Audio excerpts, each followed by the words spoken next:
Imagine claiming the streets of London are too dangerous without a wall of armed guards only be caught on a doorbell camera alone, knocking on random doors like confused tourists. That's exactly what Prince Harry managed to pull off in one of the most awkwardly ironic moments of his post-royal career. After all the noise he made about needing full taxpayer-affluent security for his visits to the UK, there he was, wandering down a half-mile-long street, unsure where his friend lived, trying door after door like someone who'd lost both their GPS and dignity. Now, keep in mind, this is the same guy who took the British government to court because he didn't feel safe without state-provided protection. When he was in court trying to get the government to pay for his police protection when he comes here. And he's become less and less and less of a man continuously every month, every year. He argued that even though he stepped back from royal duties, he should still be treated like an active royal when it comes to security. Taxpayers, in his view, owed him that, and when the courts disagreed, when the judge said, "Sorry, mate, that's not how this works," he didn't let it go quietly. No, he doubled down, whining about how he couldn't bring his family to visit King Charles unless he got official invites and security clearance. He made it sound like he was locked out of his own country. But then this happened. Harry knocking on doors solo in London is not just embarrassing, it's laughably hypocritical. You don't get to sue the Home Office over safety concerns and then show up in broad daylight without a single bodyguard in sight. That's not how any of this works. And people noticed.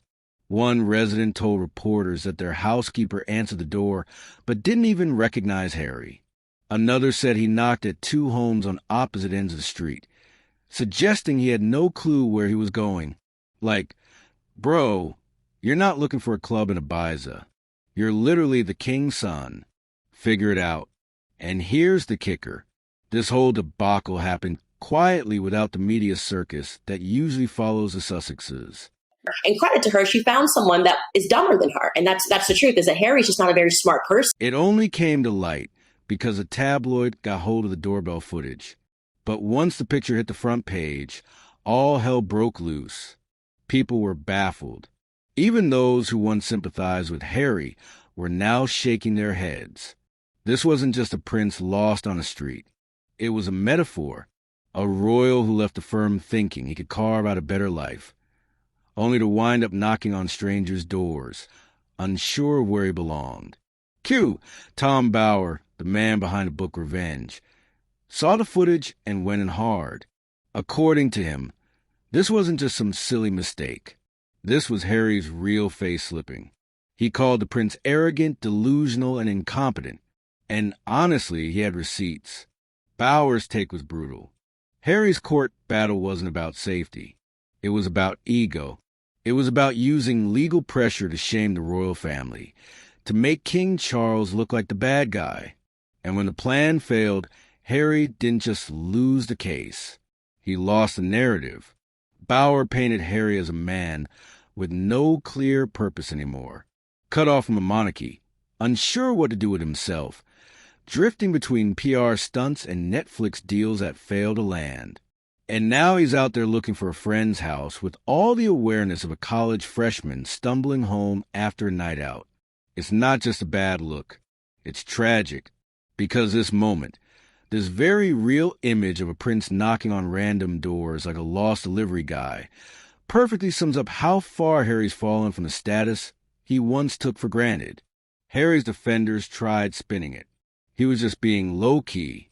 Some said maybe he didn't want to make a scene. But the problem isn't just the optics.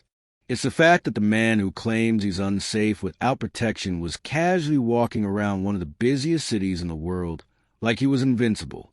You can't claim the UK is too dangerous for your family while you're ordering Deliveroo and knocking on doors unannounced.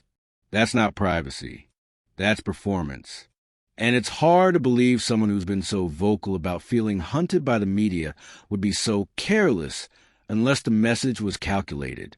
Public sympathy doesn't stretch as far as it used to for a while. People wanted to believe Harry was just a hurt man trying to break free from a toxic system. But now, He's looking more and more like someone who swapped one stage for another and forgot he wasn't the main character anymore. Especially when everything he does contradicts everything he says. One minute he's crying about danger. The next he's out there on foot with no security. It's exhausting and people aren't buying it. Then there's the emotional blackmail angle, which even some royal watchers are starting to call out. Harry keeps suggesting that the only reason his kids haven't seen King Charles is because he doesn't feel safe traveling to the UK without royal-level protection.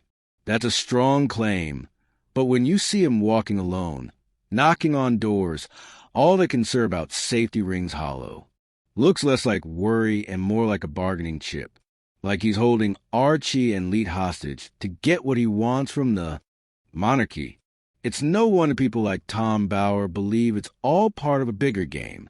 According to him, Harry's not just lost. He's trying to use whatever leverage he has left to stay relevant. The failed lawsuit reportedly cost him over $1,500,000 sterling zero. But more than money, it costs him credibility. You don't spend that kind of cash suing the Home Office unless you're desperate to prove a point. And when that point backfires, you either double down or pivot. Harry, unfortunately, seems to be doing both.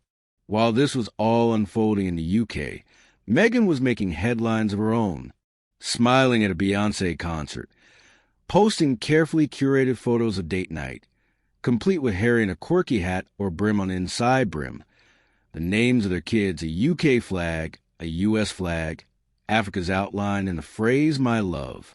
It's the kind of image that screams, we're doing just fine, but somehow makes people roll their eyes instead of admire it. There's something about how perfectly placed it all is. How every symbol is loaded with messaging that makes it feel more like branding than bonding. And maybe that's the root of the issue. Harry and Meghan have turned their lives into a brand. And when your brand is built on struggle, victimhood, and speaking truth to power, moments like this where the truth undermines a performance hit differently. They don't just cause embarrassment. They damage the narrative. Because if Harry really believed everything he said about safety, trauma, and the need for protection, there's no way he'd be strolling through London without even a bodyguard in tow. Instead, what we're seeing is a man caught between the image he's built and the reality he lives. He wants the perks of royalty without the responsibility. He wants the security of a prince while rejecting the institution that provided it. And now, bit by bit, that contradiction is becoming impossible to ignore, not just for critics, but for everyone watching.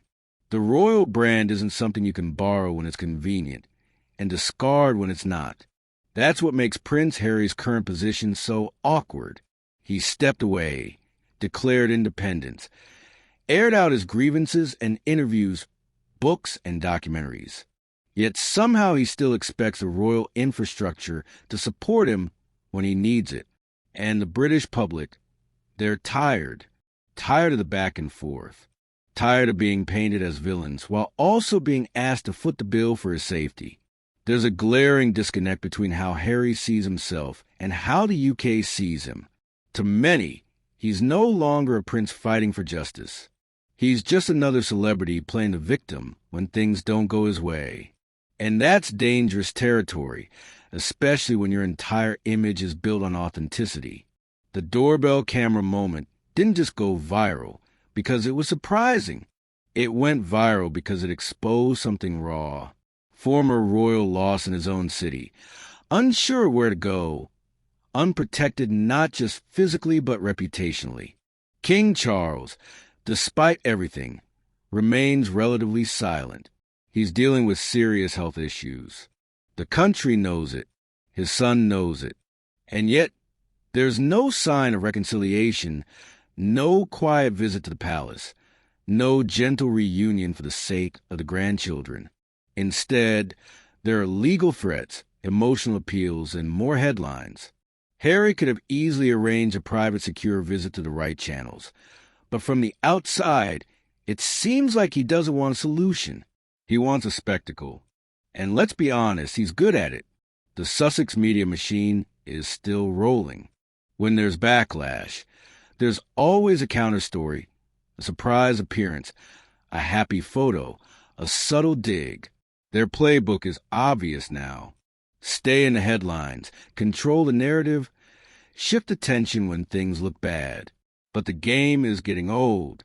People are noticing the patterns. The authenticity that once won them sympathy has turned into performance fatigue.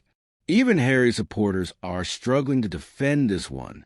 It's hard to argue that a man genuinely afraid for his life would dismiss his own security detail.